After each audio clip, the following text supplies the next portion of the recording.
हाय दोस्तों, कैसे हैं आप लोग। आशा करते हैं स्वस्थ एवं मस्त होंगे। तो मौलिक अधिकार चल रहा है जिसमें हमने समानता का अधिकार और स्वतंत्रता का अधिकार पढ़ लिया है। आज हम लोग पढ़ेंगे शोषण के विरुद्ध अधिकार और धार्मिक स्वतंत्रता।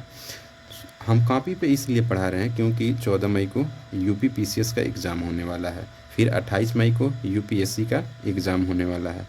यही कारण है कि हमें समय नहीं मिल पा रहा है, तो हमें कॉपी पे पढ़ाना पड़ रहा है। तो आइए देखते हैं शोषण के विरुद्ध अधिकार। ये कई एग्जामों में पूछा गया है कि शोषण के विरुद्ध अधिकार किस अनुच्छेद में है। तो ये अनुच्छेद 23 और 24 में। किस में है? तो 23 और 24 में है। शोषण के विरुद्ध अधिकार किस में है? तो अनुच्छेद 23 और 24 में है। तो आइए देखते हैं कि अनुच्छेद 23 में क्या दिया गया है। तो अनुच्छेद 23 में है मानव के क्रय विक्रय पर रोक। मानव के क्रय विक्रय पर रोक, बेगार और बलात् श्रम को निषिद्ध किया गया है। यानी कि अनुच्छेद 23 में साफ साफ कह दिया गया है कि मानव के क्रय विक्रय नहीं किया जाएगा, मानव से बेगार और बलात् श्रम जैसे कार्य नहीं कराए जाएंगे। पहले क्या होता था कि हम किसी मजदूर को लाते थे और उससे कार्य करवा लेते थे, उसी को बेगार कहा जाता था, और उसके बदले हम क्या करते थे कि उसे पैसा नहीं देते थे। तो ये हुआ बेगार। और बलात् श्रम का मतलब होता है कि किसी से बलपूर्वक कार्य करा लेना और उसके बदले उसे मजदूरी न देना। ठीक है, तो यही अनुच्छेद 23 में कहता है। फिर ये थोड़ा डीपली है, ये नोट्स स्पेशली बना है यूपीएससी प्रीलिम्स के लिए और यूपी पीसीएस प्रीलिम्स के लिए। तो ये आप लोग स्किप कर सकते हैं और आ जाइए आप अनुच्छेद 24 में कि अनुच्छेद 24 में क्या है।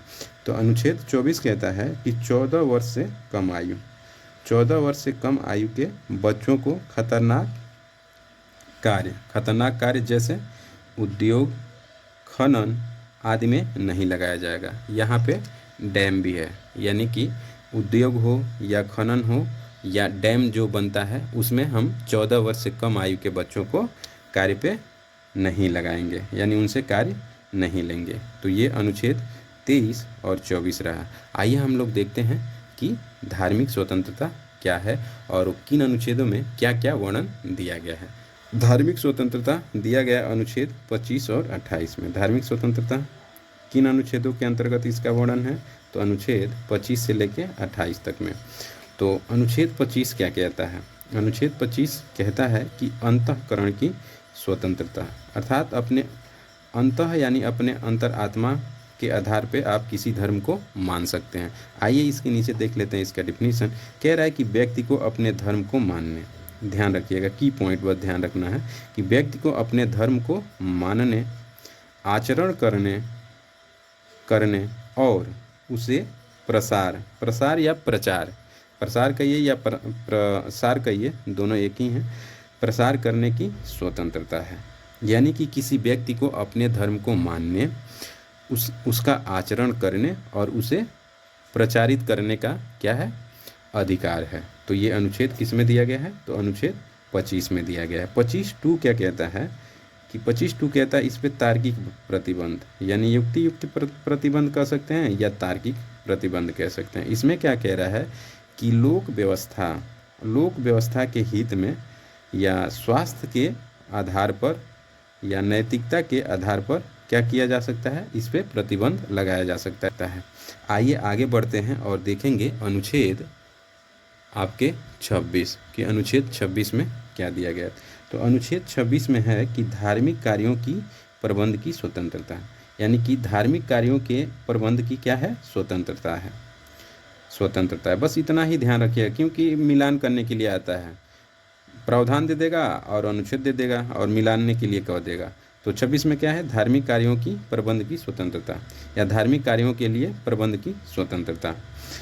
अब आ जाइए अनुच्छेद 27 क्या कह रहा है। तो अनुच्छेद 27 में है राज्य ऐसा कोई कर नहीं लगाएगा, ध्यान रखिएगा, कर नहीं लगाएगा जिसका उपयोग किसी धर्म को बढ़ावा देने के लिए हो। यानी कि राज्य ऐसा कोई कर नहीं लगाएगा जिसके आधार पे किसी धर्म का बढ़ावा होता हो।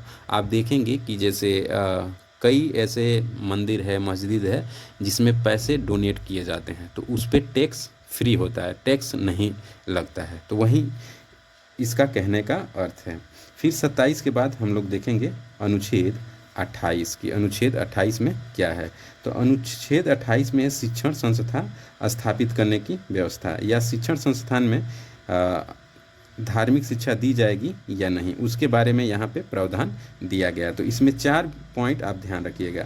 यदि कोई शिक्षण संस्थान, यहाँ हम शॉर्ट फॉर्म में लिखे हैं, टोटली लिखने में ज़्यादा दिक्कत होती, इसीलिए हम यहाँ शिक्षण संस्थान लिख दिए हैं, यहाँ धार्मिक शिक्षा लिख दिए हैं कि उसमें दी जाएगी कि नहीं। तो यहाँ क्या कह रहा है कि शिक्षण संस्थान राज्य द्वारा पूर्णतः पोषित, यदि कोई शिक्षण संस्थान राज्य द्वारा पूर्णतः पोषित है तो उसमें क्या होगा? तो धार्मिक शिक्षा नहीं दी जाएगी। उसमें क्या किया जाएगा? तो धार्मिक शिक्षा नहीं दी जाएगी जो शिक्षण संस्थान राज्य द्वारा पूर्णतः पोषित हो। दूसरा क्या कह रहा है कि राज्य द्वारा मान्यता प्राप्त, यदि कोई शिक्षण संस्थान ऐसा है जो राज्य द्वारा मान्यता प्राप्त है तो उसमें धार्मिक शिक्षा दी जा सकती है। धार्मिक शिक्षा दी जा सकती है लेकिन बाध्यकारी नहीं है।